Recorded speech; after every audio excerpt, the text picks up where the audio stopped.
because you don't want it cooked too much. So we'll stir in the basil. Oh, it smells amazing. You got to come over. Okay, and tongs are a good way to kind of stir the sauce into it. So it's all covered in red. Okay, so there's my 3-ounce serving. That's not that much, come on. Okay, now just twirl and twirl and twirl. And here's how. We're going to start by preparing some soft, fresh breadcrumbs for the meatballs. So I have 2 slices of my homemade whole wheat bread, which is soft. You can use white bread or a soft whole wheat, but it has to be soft like this. Okay? So we're going to put that in the food processor. And we're going to process what they call fresh breadcrumbs. Do not use dried breadcrumbs. It has to be fresh breadcrumbs. So we'll process it for about 10 seconds. And then 2 slices like that will do it. So we put those crumbs into a bowl. Okay, put this back. And to the breadcrumbs, we're going to add a 1/3 cup of milk. Now I'm using 1% milk. You can use whole milk if you want, but I just use it to keep the calories down. So I'm going to stir it up just a little bit with a fork, kind of get it all in there. And while that absorbs this milk, while the bread absorbs the milk, we're going to... All right, my pot going. Let me tell you about the pot. You do need a pot that's at least 7 inches across the bottom. So measure the bottom of your pot. It has to be 7 inches across because you have to fit all the meatballs in there in one layer. So, all right. So now we're going to make the sauce while the breadcrumbs soak. And we're going to saute 1 clove of garlic, which I have in here. See that? I already pressed it. In a tablespoon of olive oil. So I'm going to put the olive oil in here. All approximate, it's just sauce, you know, about a tablespoon. But the reason that you want to use a generous amount of oil is because, okay, see the garlic is kind of gold now? That's the perfect time to add the tomatoes. So there are tomatoes.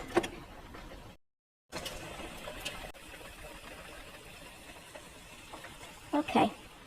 Teaspoon of Italian spice, like a combination of Italian seasonings, a 1/2 teaspoon, 2 teaspoons of sugar, a 1/4 teaspoon of salt. They're going to go in here.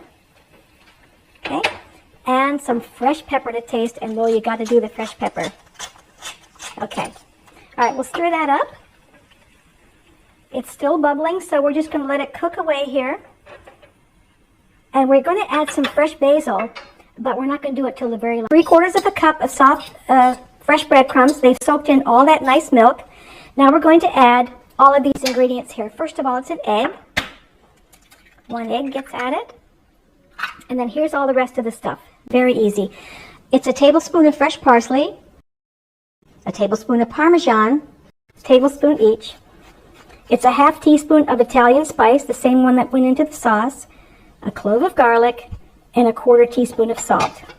Okay, some fresh pepper to taste. This before you add the meat, okay?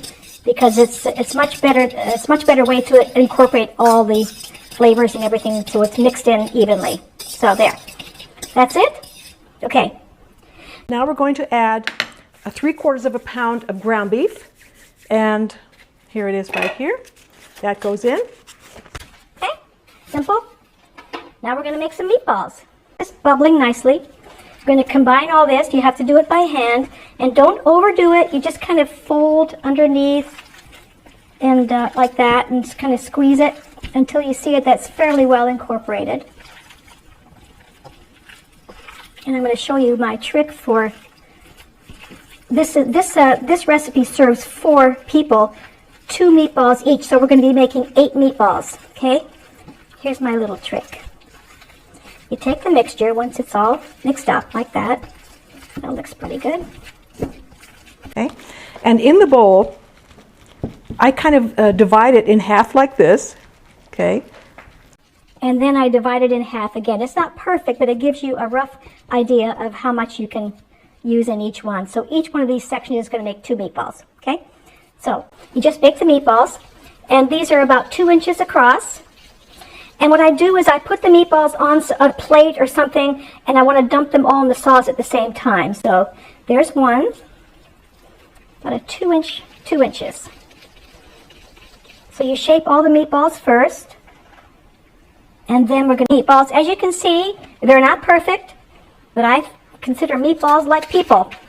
They're not all perfect. So, but they're close enough in shape. So now we're going to drop them. I'm going to give the sauce a little stir here. And we drop them into the sauce, and that's it. Okay? Now that's why you need that 7-inch saucepan to make sure that these get all underneath the sauce. And then the sauce level is going to come up as the meatballs go in. So there's 1, 2, 3, kind of gently, 4, 5, 6, 7, 8. Okay? Now, if they're not completely covered, you can just kind of tap them a little bit. And now, this cooks for 20 minutes. Look at this. The meatballs are done. The sauce is done. It's nice and thick. Look at that. Here. There's one more thing to do, though, and this is 2 tablespoons of fresh basil. You just kind of slice it into little strips or pieces. It doesn't even matter. But this smells amazing. This is so key. I think that's about 2 tablespoons. Fresh basil is key. there's nothing like because you don't want it cooked too much. So we'll stir in the basil. Oh, it smells amazing. You got to come over. Okay, the spaghetti's done. Turn that just to stir a little sauce into the spaghetti first so it has red all through it. Just a little bit of sauce like that. A little more sauce with that amazing basil. Look at that. Ah! Okay, now, of course, if you're like me, there's spaghetti and meatballs. It's just the best thing in the world. All right, so now you twirl like that to get a nice little